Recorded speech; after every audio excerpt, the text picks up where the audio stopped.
Good morning sir.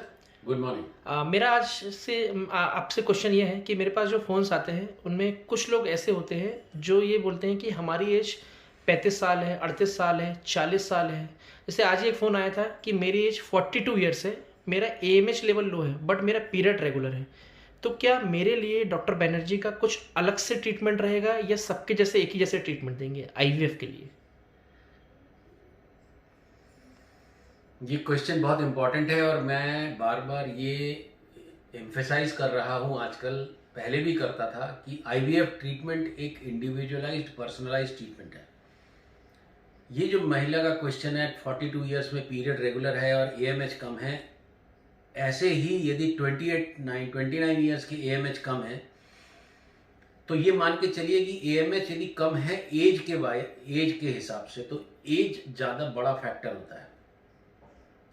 28 साल में हमको हो सकता है कि उसके 1 या 2 अंडे से अच्छी प्रेगनेंसी मिल जाए, 42 ईयर्स में भी मिल सकता है, पर सक्सेस रेट 28 साल वाले के लो एएमएच से थोड़ा कम रहेगा क्योंकि एज मैटर्स मोर। इसका मतलब मैं जो ट्रीटमेंट देने वाला हूं वो यदि कम उम्र की एएमएच लो और अधिक उम्र की एएमएच लो का दोनों का डिफरेंट होना चाहिए, यही आप पूछ रहे हैं। Yes yes. इसी को इंडिविजुअलाइज्ड ट्रीटमेंट बोलते हैं, इसी को इंडिविजुअलाइज्ड या पर्सनलाइज्ड आईवीएफ बोलते हैं। आप ये देखोगे कि मैं इस डिटेल में नहीं जा रहा हूं कि 28 साल या 29 साल की महिला को एएमएच कम क्यों हो गया, उसका रीज़न क्या है, उसमें मैं नहीं जा रहा हूं। मैं उस पर एक वीडियो बनाऊंगा कई बार, उसमें भी बहुत 30 साल 32 साल में एएमएच कम हो जाता है। बट यदि एएमएच कम है 32 साल में, एएमएच कम है 42 साल में, एएमएच कम है 35 साल में, सबके ट्रीटमेंट के तरीके अलग अलग हैं। आजकल एक साइंटिफिक वर्ड है, एक पुअर ओवेरियन रिजर्व नहीं है, पुअर ओवेरियन प्रोग्नोसिस है। एक पॉसिटिव क्राइटेरिया आया है और उसमें ये कोशिश की जाती है कि हम कैसे करके ऐसा ट्रीटमेंट दें कि हमको एक यूप्लॉइड ब्लास्टोसिस्ट मिले। इसका मतलब ये होता है कि यूप्लॉइड तो हम पीजीएस करके बताएंगे, मैं पीजीएस नहीं करता, पर मॉर्फोलॉजिकली मतलब दिखने में एक हमको 5AA हाई ग्रेड का ब्लास्टोसिस्ट मिल जाए, मैं वैसा प्रोटोकॉल लगाऊं। अब ये जो प्रोटोकॉल लगाऊं ये 35 साल से कम एएमएच लो वाले, 35 साल से ज़्यादा एएमएच लो वाले, ऐसे 4 वैरायटी के अलग अलग कर दिए गए हैं। ये ऐसा नहीं है कि एब्सोल्यूट है कि हम एक दूसरे को क्रॉस नहीं कर सकते, बट एक ये देखा गया है कि आपका प्रोटोकॉल कैसा होना चाहिए। सबसे डिफिकल्ट प्रोटोकॉल होता है जब higher age with low AMH.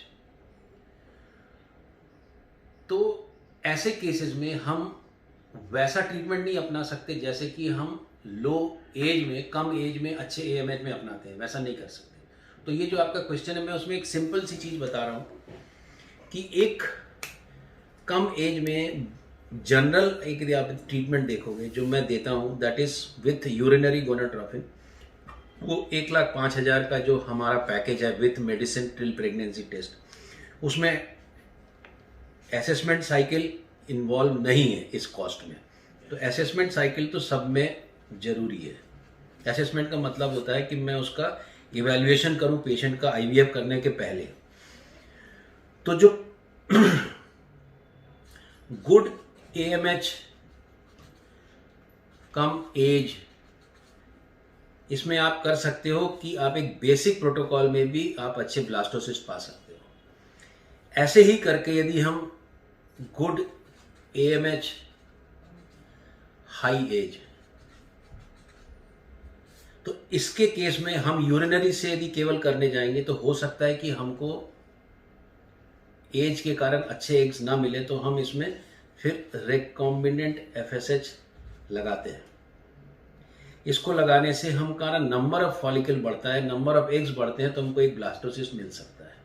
हमारी कोशिश रहती है कि हम मिनिमम एक ब्लास्टोसिस्ट डे 5 में ट्रांसफर करें या इसको फ्रीज करें, ये डिपेंड करता है फ्रीज वाला है कि नहीं। तीसरा आप देखोगे लो एएमएच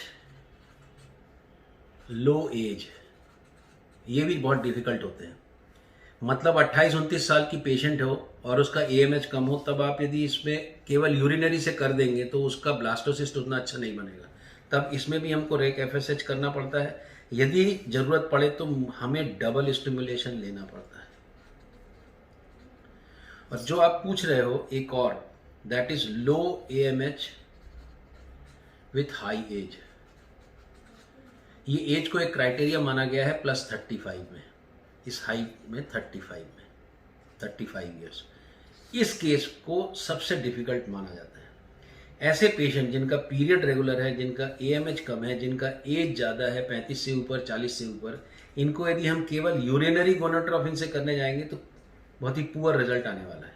तो हमको यूज़ करना पड़ता है रेक एफएसएच, प्लस यदि ज़रूरत पड़े तो ग्रोथ हार्मोन, यदि ज़रूरत पड़े तो GCSF, यदि पेशेंट राजी होते हैं और यदि कराते हैं तो with double stimulation with rec FSH.